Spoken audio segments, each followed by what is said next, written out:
बड़ी खूबसूरत भागवत की महिमा का वर्णन देखिए। माता जी के भैया अपने शास्त्रों के बारे में, अपने पुराणों के बारे में कभी शंका मत करो। अगर कथा सुनाते सुनाते मन में शंका आ जाए ना तो कल से एक कॉपी कर लेना और शंका को लिख देना। अगर कथा विश्राम ले ले तो वो शंका को हमें दे देना और साथी का देना और पिताजी की और जाति देना। ऐसा पृथ्वी के नियम के साथ जब कथा सुन ले भैया तो बच्चे जीवन में परिवर्तन आता। और मैं तो यहाँ पर कहता इसलिए जीवन पर्यंत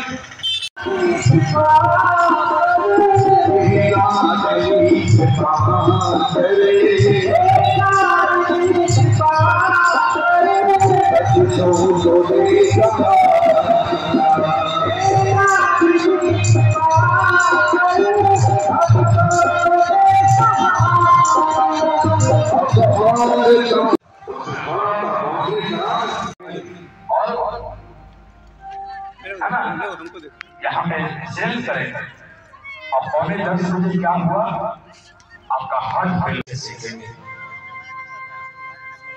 श्री सूत जी कहते हैं कि आपको ये जो भगवान की कथा मिल गई ना, खूब सुंदर पंडाल, लाइट, साउंड, लाइट, कि राजा परीक्षित को भगवान सुखदेव भागवत का अमृत पिला रहे हैं। तो सारे देवी देवता स्वर्ग से अमृत का घड़ा लेकर के आए और बोले, हे सुखदेव जी, ये अमृत का घड़ा है, राजा परीक्षित को पिला दीजिए और भागवत हमें सुना दीजिए। भगवान सुखदेव ने कहा, नहीं, आपने कथा का व्यापार कर दिया। कहां भागवत और कहां ये अमृत? अरे भाई साहब, अमृत उसका तो 84 लाख योनि से एक कुचक्र से हमेशा छुटकारा मिल जाता। भगवान सुखदेव ने पवन देवता, इंद्र देवता, वरुण देवता, किसी को भी भगवान की कथा नहीं सुनाई। सारे देवी देवता ब्रह्मा जी के पास गए, हे ब्रह्मा जी, राजा परीक्षित को भगवान सुखदेव भागवत का अमृत पिला रहे हैं, आप हमें भी बोलिए ना, हम लोग को कथा नहीं सुनाया जा रहा। तो ब्रह्मा जी ने एक तराजू लिया मैया, और उस तराजू के पलड़े पे एक तरफ तराजू पे भागवत जी को रखा और दूसरे तराजू पे जितने दुनिया के सुख, संपत्ति, साधन थे सबको रखा। और भागवत जी का तराजू में पलड़ा नीचे हो गया मैया, जिसमें वजन होगा उसी में तो भार जाएगा। तो ब्रह्मा जी ने अपने मुख से कहा, हे इंद्र जी, हे वरुण देवता जी, हे अग्नि देवता जी, हे पवन देवता जी, श्रीमद् भागवत कोई पोथी नहीं है, श्रीमद् भागवत कोई किताब नहीं है, भागवत तो साक्षात कृष्ण है, कृष्ण है, कृष्ण है। बोलिए भागवत भगवान की। इस भागवत जी को मैया माथे पे बिठा के हम लोग आज यहाँ से गांव, वो पीछे वाली गांव है ना, वहां गए। फिर वहां से हम लोग तालाब गए और तालाब से फिर कॉलोनी होते हुए, फिर नुनुडी बाजार होते हुए, जितने देवी देवता हैं, जितने मंदिर हैं, देवालय हैं, सब जगह भगवान को प्रणाम करा करके और फिर ठाकुर जी को ला करके यहाँ बिठाए। ये भागवत कोई किताब नहीं है मैया, कोई पोथी नहीं है, भगवान तो साक्षात आपके गांव नगर पाथरडी के सुंदर दिव्य कथा पंडाल में बैठे। बोलिए भागवत भगवान। भागवत की कथा में ना 5 बातों का रहना बहुत जरूरी है।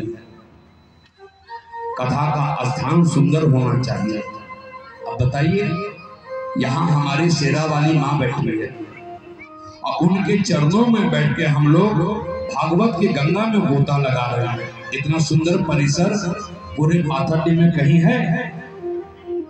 बोलिए भागवत भगवान की। और दूसरी बात है मैया, भागवत का गान भागवत सुना जाए। और चौथी बात है मैया, भागवत का ध्यान, उसको एकाग्र मन होकर के मन लगा के सुनिए। और पांचवी बात है, भागवत में आपके कान एकदम भागवत से जुड़ जाए तो भगवान के कथा श्रवण का फल आपको प्राप्त हो सकता है। ध्यान से सुनना। अब सनत कुमार जी ऐसे संत हैं जो कभी घूमते नहीं, और नारद जी ऐसे संत जो कभी एक जगह बैठते नहीं, तो 7 दिन भागवत कैसे सुने?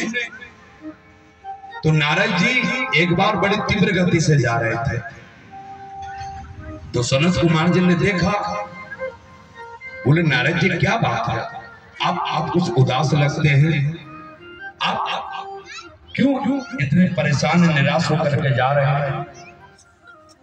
नारद जी सनत कुमार के चरणों में गिर करके बोले, महाराज मैं पृथ्वी पे आया, इस पृथ्वी को सबसे श्रेष्ठ समझ करके मैं हरि क्षेत्र में गया, कुरुक्षेत्र में गया। सबसे बोलता है, ऐसे लोगों को बुद्धि ने बिगाड़ दिया, और एक बार क्वेश्चन से बोल देना तो बार बार मानो राजा हरिश्चंद्र के बाद मेरा नंबर, और कोई झूठ दिन में 50 बार बोले उससे कोई गिनती नहीं करता।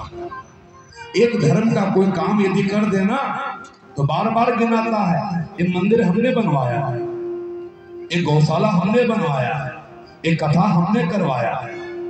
और गलती से कोई पाप कर्म हो जाए तो बोलते हैं राम जी की इच्छा से हो गया, मैं क्या करूं।